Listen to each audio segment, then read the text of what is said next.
Hello everyone, I'm the Self-Wind. I've just blown in. And today we're back for more Dragon Age Origins. I think it's time before we pressed on to Lothering, or Lothering, however you wish to pronounce it, to get back and read some codexes, because we haven't done that in a while. And we did just kick out a fairly significant event. And as you can see, we have a bunch of things to read. So, where to begin? Well, let's go items, since I don't think I read that last time. Oh, and it's a long one to kick off with. Avadh's Agius. Avadh was Mathrath's closest friend. They were children together in the same Avar clan. They fought side by side in so many battles that Mathrath dubbed him Avadh of Agius. Better to have at his side than any shield. Yeah, that really is a very Avar thing to think. And I'm scrolling, my apologies. Mathrath brought Avadh with him to meet with the Tevinters. Boo. It was unthinkable to stand before his enemies without his Aegeus. Or however it's pronounced, I'm probably mispronouncing it. When he understood that Mathrath was giving Andraste over to be executed, Avadh, unwilling to draw sword against his friend and liege, placed himself between Andraste and the Tevinter soldiers. The Tevinter struck him down, and Mathrath left him for dead. Oh, that sucks. But Aegeus was not so easily destroyed. Avadh lived and made his way, gravely wounded, to the gates of Minrathos to stop the execution. Too late. He found only ashes of the prophet left to the wind and rain. When his fingers touched the ash, his ears filled with song, and he saw a vision of Andraste dressed in cloth of starlight. She knelt at his side, saying, "Rise, Aegeus of faith. The Maker shall forget you so long as I remember." Shall never forget you so long as I remember. Wow, way to ruin that reading. His wounds healed instantly, and with new strength, Avadh gathered up Andraste's remains and carried them safely back to the lands of the Alamari. Wow, that's kind of epic. Not gonna lie. Creatures. Okay. Looks like we've already read 3 and 9. 12. Genlock. These are the most common darkspawn in the underground, stocky and tough. Genlocks are notoriously difficult, and apparently talking is difficult to kill, even by magic. Alphas. In any group of Genlocks, there is usually one who is dominant. As the tallest, strongest, and smallest of their kind, Alphas serve as a sort of commander, directing or bullying the others in combat. Emissaries. The most intelligent of the Alphas, becoming gifted sorcerers with the ability akin to blood magic. These are the emissaries that usually only appear during the Blights. Good to know. In other words, these are the ones you kill first. Hurlock. Taller than their Genlock cousins, the Hurlocks are roughly of human size, but possessed of considerable strength and constitution.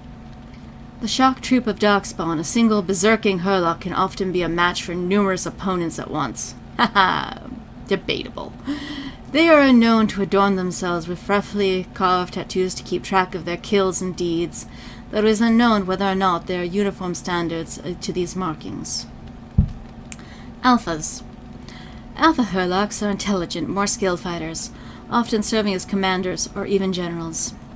Emissaries, again, the ones we know to kill first. Hurlock emissaries have also been known to appear during a blight. These Darkspawn are the only ones recorded as being capable of human speech, or more capable of employing magic. Good to know. Puppies! Mabari Warhound.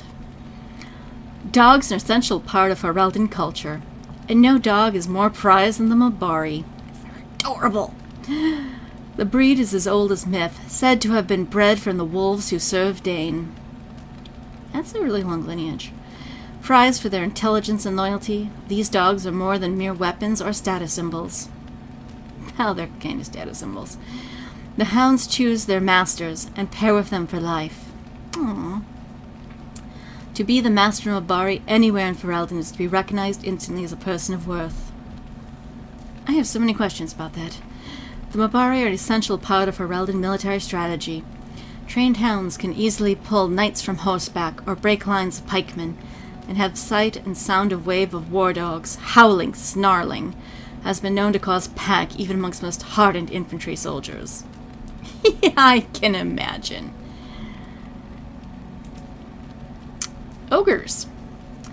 Towering over their darkspawn kin, the massive ogres are a rare sight on the battlefield.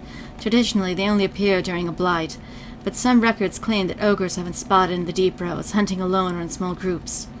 At least one report by Grey Wardens claimed that an ogre was spotted alone in the Kokoshi Wilds in 919 Dragon, that was weakened and easily dispatched. Up to hundreds of these creatures can accompany a darkspawn horde at any one time during a blight, often using their great strength to burst through fortifications and demolish the front lines of an opposing army. Yeah, they're not nice. They use brute force to charge their enemies like bulls, slam the ground with their fists to shake enemies to their feet, and hurl giant rocks into the face of oncoming foes. Melee can be difficult against a giant that snatches up a warrior in one hand, crushing the life out of him or beating him into an oblivion with the other hand. The nimble can try to wiggle his way free, or an ally can attempt to array of stunning blows on the ogre to free the comrade in danger. In other words, we're telling you how to beat them, pay attention. Grey Warden law urges caution when slaying an ogre. Haha, yeah, well, any darkspawn, really. Unless it is ensured that they have received major wounds to the head or the heart, it is possible that they are lying dormant and will regenerate to full health within the matter of minutes. They're scary. During a blight, most Grey Wardens recommend burning all darkspawn ashes, dead ogres in particular. Understandable. Shade. And not the type you throw. It has often been suggested that the only way for a demon to affect the world of the living is by possessing a living, or once living, body. But this is not always true. Indeed, a shade is one such creature, a demon in its true form that adapted to affect the world around it. My hypothesis is this. We already know that many demons become confused when they pass through the veil into our world. They are unable to tell the living from the dead, their very static nature of our universe being confusing to a creature that is accustomed to physically defined entirely by emotions and memory. Most demons seek to immediately seize upon anything they perceive as life, jealously attempting to possess it. But what of those that do not? What of those that encounter no life or fail to possess a body? What of those that are more cautious by their nature? These demons watch, they lurk, they envy. And we scroll. In time, such a demon will learn to drain energy from the psyche of those it encounters, just as it did in the Fade. Once it is drained enough, it has the power to manifest and will forever be known as a shade. Such a creature spurns possession. Instead, it floats in the shadow across its pieces of land, preying upon the psyche of any who comes across its path. Perhaps it believes itself still in the Fade, and there is evidence that believes this is so. A shade will weaken the living by its very proximity. Oh, that's really good to know. If it focuses its will, it can drain a single target very quickly. Some have even been known to assault the minds of living victim, causing confusion or horror, and making the target ripe for the kill. The tragedy of a shade is perhaps that, once it has drained the target whole, its appetite is only heightened rather than slacked. From the journal of former senior enchanter Malleus, once the Circle of Ravani, declared apostate in 920 Dragon Age. Hey, that's this game!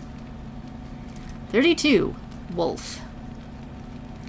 It is rather unfair, the reputation that a wolf possesses in Ferelden. Yeah, it really is. For a people that so clearly adore their hounds, Ferelden simultaneously harbor distrust of wolves that borders on the unreasonable. Unreasonable, that is, if one were not familiar with the ancient legends regarding werewolves. Werewolves are awesome. Hush.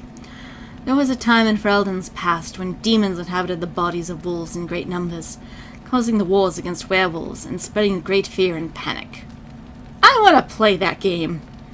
Werewolves were slain, but even today the noble wolf is still looked upon with distrust.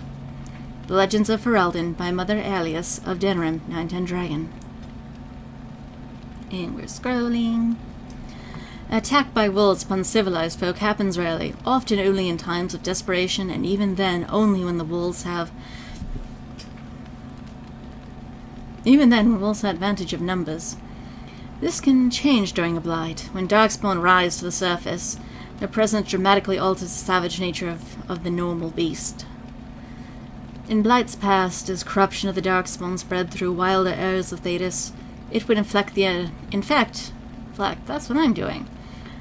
animals found there, and the more powerful of them would survive and be transformed into more vicious, dangerous beasts.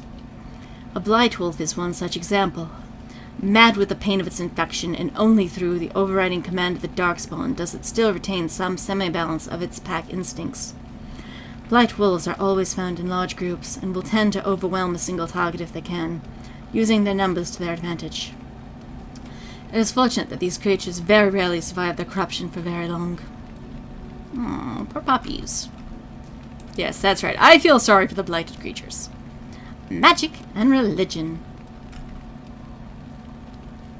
The Chant of Light, the Blight. No matter their power, their triumphs, the mage lords of Tevinter were men, and doomed to die. Then the voice whispered within their hearts, "You shall surrender your power to time like the beasts of the fields.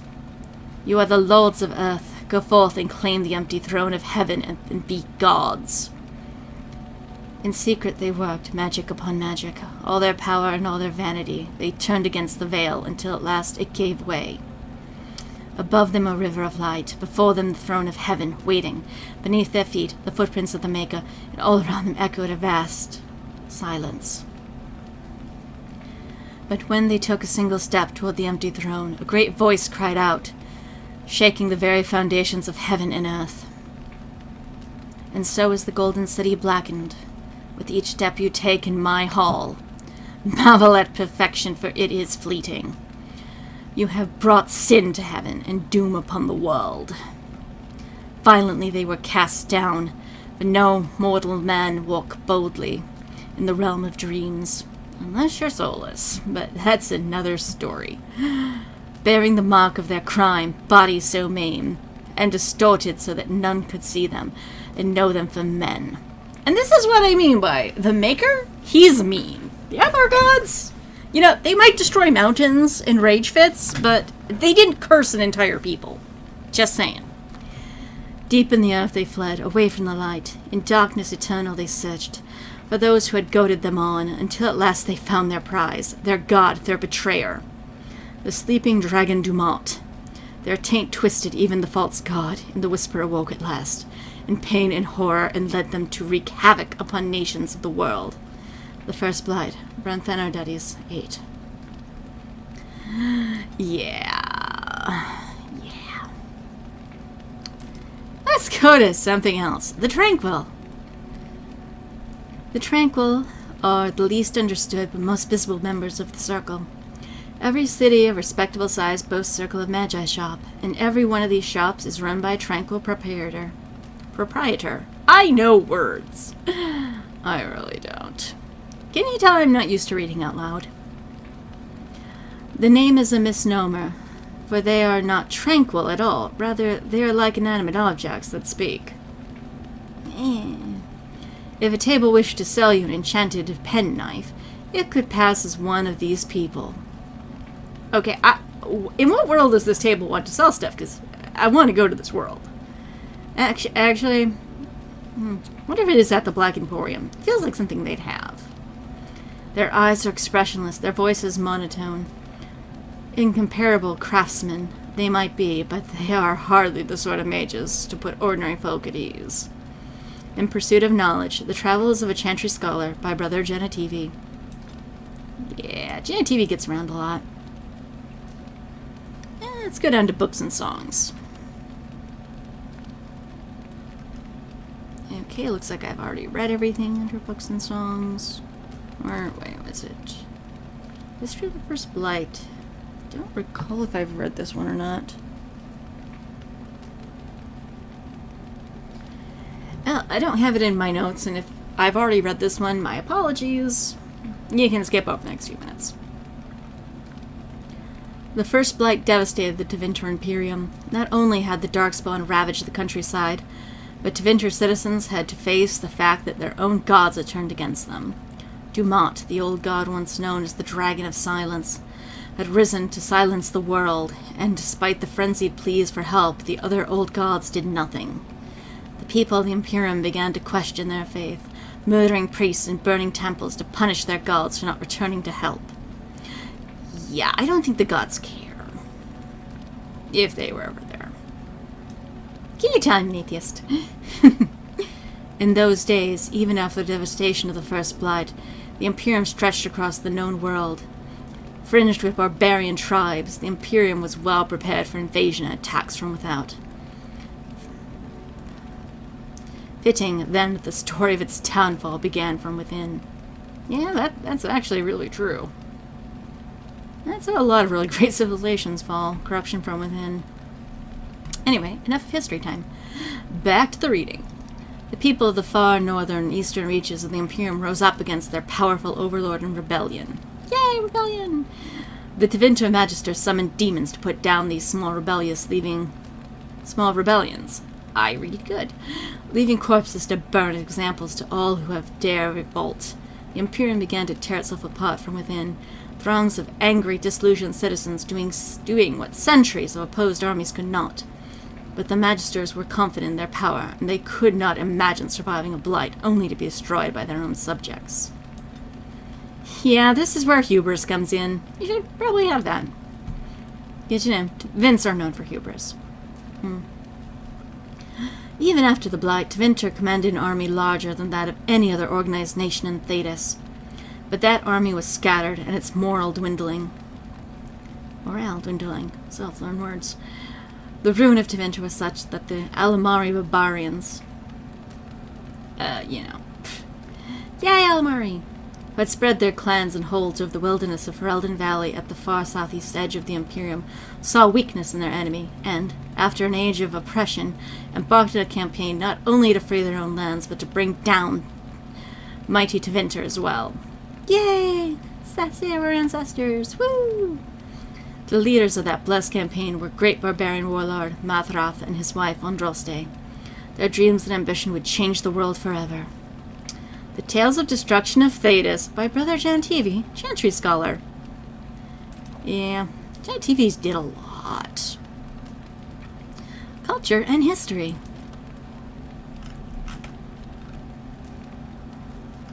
I think we read the cast. Okay, there's actually not a lot here to read. 148, Ostagar. Representing the furthest point of encroachment by ancient Tevinter Imperium into the barbarian lands of the southeast, the fortress of Ostagar was once one of the most important defensive holdings south of the Waking Sea. It stood at the edge of the Kokorsian wilds, watching for any signs of invasion by the barbarians, known today as the Chastened Wilders. Straddling a narrow pass in the hills, the fortress needed to be bypassed to reach the fertile lowlands to the north and provide exceedingly difficult to the Wilders to attack because of its naturally defensible position. Yeah, it was prime real estate. Still is. Except for, now it's kind of overrun by Darkspawn. Anyway. Like most Imperial holdings in the south, Ostagar was abandoned after Tevinter collapsed during the First Blight. See, something did come good from that First Blight. It was successfully sacked by the Chastened Wilders, and then, as the Chastened threat dwindled, following the creation of modern Ferelden Nation, fell to ruin completely. It has remained unmanned for 4 centuries, though most of its walls still stand, as does the tall Tower of Ishal. Yeah, that tower. Named after the great Archon that ordered its construction. Ostagar remains a testament to the magical power of the Imperium that created it. From Ferelden Folklore and History, by Sister Patrine, Chantry Scholar.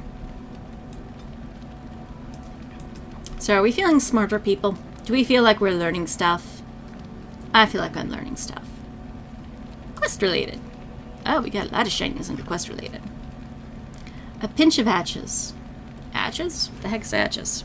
Let's take a drink and think about that one. A pinch of ashes, torn from a book on local myths and legends. The Kokori wilds are rife with legends and myths that have amazed and confounded scholars since the fall of Ostagar in ancient times. One such mystery lies behind the tale of Ostia and Nebernar, two young lovers who lived in Ostagar. The legend says that Ostia grew up in the company of Gazarath, a spirit of the earth bound to an overhang on the bank of the Lake of Koshi Wilds. I think we killed this guy! Gazarath began to fancy her, and they spent much of their days together, talking and laughing. Over the years, however, Ostia became a woman and began to seek the company of men. So creepy stalker spirit? A spirit of stalking, come on. They have to exist. When Ostia met Nebunar, they fell in love, and Ostia hoped to bring her lover to see her spirit friend. Because that can only end in good. But the spirit, angered and jealous, bade her be gone. Gazrath told her she would never see it again until she brought her lover's ashes and sprinkled them over their spot. Wow, that's kind of demanding, bro. Ostia was horrified, as she should be. Red flag! And she fled from the enraged spirit. But she began to miss Gazarath. Why? Red flag, run! And on the day Nabara asked her to marry him, she cut her beloved's throat and burned him? Girl, no. All the no. And brought his ashes to Gazarath, knowing that their marriage would forever sever her ties to her dear spirit friend. Girl, you got issues. There are legends among the Chasen that Gazarath still haunts the lake. Not anymore. And that those who sprinkle the ashes of the deceased over the right spot can summon a spirit, in memory of contract to his beloved Ostia. Gazarath will grant a single wish and then vanish, never to be heard from again. Haha, yeah, 'cause I killed him. I noticed scribbled in the margin beneath the page. Marcus, I think this is real. Not anymore. If you take the ashes I gave you and scatter them over a pile of rocks on the overhang overlooking the half-shrunken Devinter Dome, maybe Gazarath will appear and give you a wish. If the battle takes you there, I think it's worth a try. Yeah. I did this without reading the article. These things happen. A letter to Jogby. My dearest son, it pleases me that you wish to follow in my footsteps and bring the Maker's word to the unenlightened. Okay, I already dislike you. I wish you had chosen a less dangerous place to do so. Yeah, maybe not go to the Chasen's home and go, you need to change. Just saying, they have their own things they believe. That's kind of a dork move. Apologies for leaving early for the wild, son, but I wanted to set up camp and get things started. Chasen respect one with survival skills in the wilds, so I hope to get a grip on that before you arrived. And maybe establish an agreement with the local tribes so we had friends when you came. In other words, I don't want them to slit our throats. Is really what he's saying. When you reach the wilds, you'll find it difficult to navigate. Yeah, kind of. I've listed certain landmarks below. If you follow them, they will lead you to the location I've scouted out.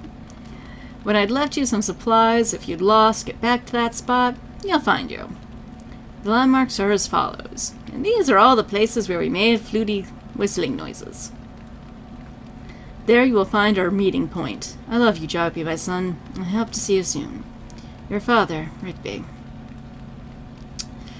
Yeah, sorry about that. But hey, your stuff's with me. So I went to a good home. You know? And that's truly what's important in this world. Farewell letter to Jogby. My dear son Jogby, I fear this is the last letter I will write you. I had difficulty finding the Chasen to bring them to the Maker's word. I have, however, seen evidence of their passing. They appear to have left this area in great haste, possibly fleeing the so-called Darkspawn that had rumored to be gathering the wilds, even in greater numbers. Oh, yeah. Have I mentioned I don't like this person? I know not to speak ill of the dead, but still. I have left for you a weapon and everything else I can spare, my son. I will try to find you once I have found a safe place. I only hope that you will be safe. With luck, we will meet again. If you see her, tell your mother that I love her. and take care of our family. Your loving father, Rigby. Dude, maybe not try converting people. That's my message I learned from this. Rigby's last will and testament. This story is just so cheery, y'all. To whoever finds this note. Me! This is the last will and testament of Rigby, the missionary, proud speaker of the Maker's words. I have come to the wilds to speak the chant, but I fear I will die here at the hands of Darkspawn. Yeah, I don't think Darkspawn care about the chant at all. I really don't. I leave all that I came with to my wife Jetta.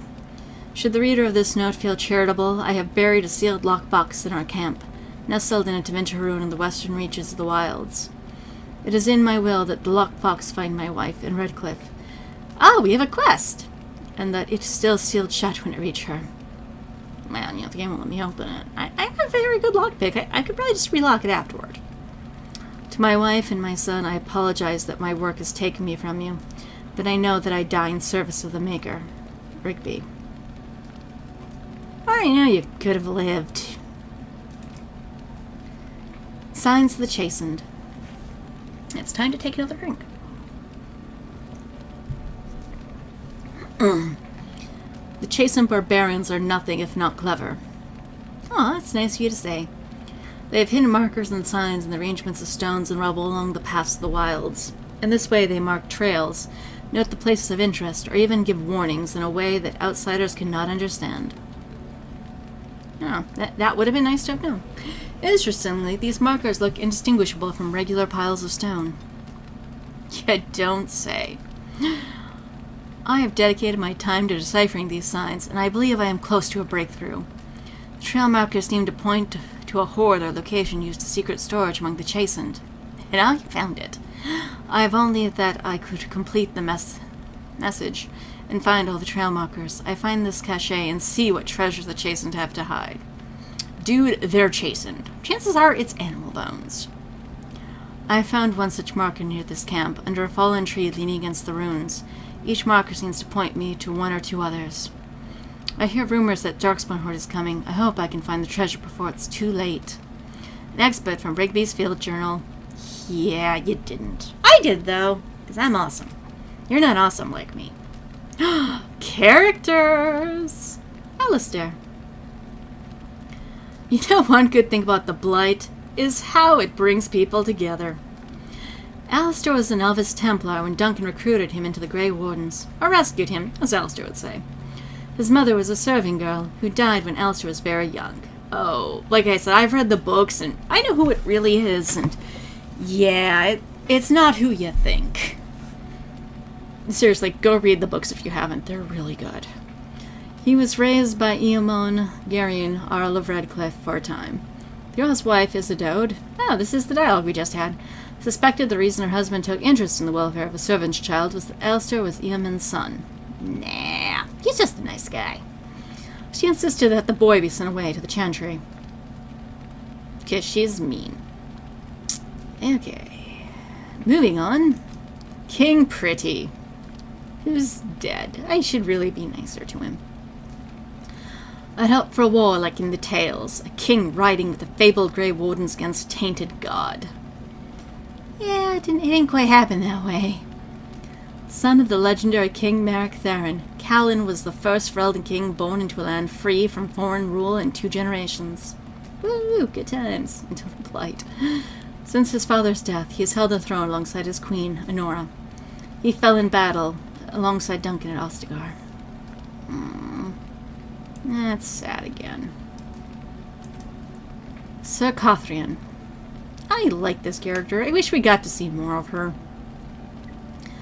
Some of us know what honor and loyalty are. Cothrian came to Logain's services the hard way. She belonged to a poor family and was not out doing work on the farm when she saw a man on horseback being attacked by several bandits. She rushed to his assistance and found out belatedly that the man she saved, air quotes, was none other than the great hero Logain. Though she was hardly more than a child, he took her in, offering her position with his soldiers, and she climbed through the ranks through sheer determination, becoming commander of Merrick's Shield, Logain's elite soldiers, who was the proudest moment of her life. And actually, given what I know about Loghain and how he rose to power, I can see a lot of parallels.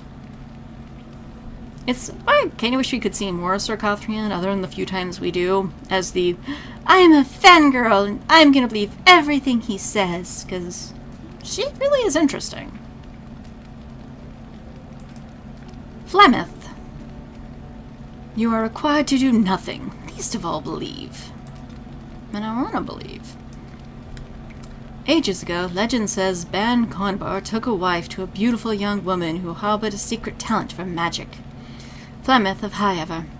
And for a time they lived happily until the arrival of a young poet, Osen. And this is the dialogue we had with Morgan last episode, who captured Lady's heart with his verse. Aww. They turned to the chastened tribes for help and hid of Conbar's wrath in the wilds. Until word came to them that Conbar lay dying, his last wish was to see Flemeth's face one final time. It's a trap. The lovers returned, but it was, like I said, it was a trap. The story agrees with me. Conbar killed Osen and imprisoned Flemeth in the highest tower of the castle. In grief and rage, Flemeth worked a spell to summon a spirit into the world to wreak vengeance upon her husband. Vengeance she received, but not as she planned.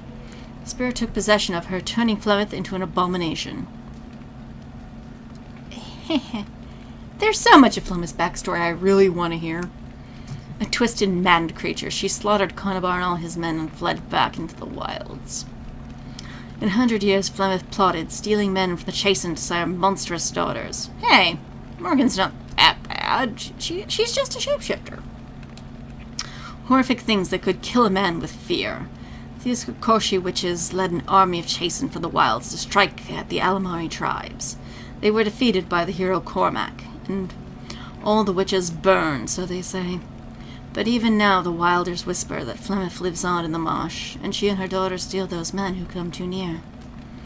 Morgan's mother saved the last Grey Warrens, which is really nice of her, all things considered, from death at the top of Tower of Ishal. But just who or what Flemeth truly is a mystery. It really is, and I want to know the answer to it one day. Let's go to 168. Duncan. Men and women from every race, warriors and mage, barbarians and kings. The Grey Warden sacrificed everything to stem the tide of darkness and prevail. Like many others, Duncan gave up his family name when he joined the ranks of the Wardens. Well, first off, you have to have a family name. I mean, again, I've read the books, people. I know a lot.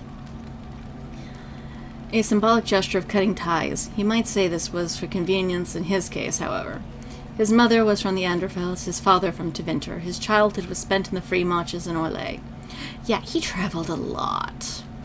His people are everywhere, and his homeland was nowhere. True.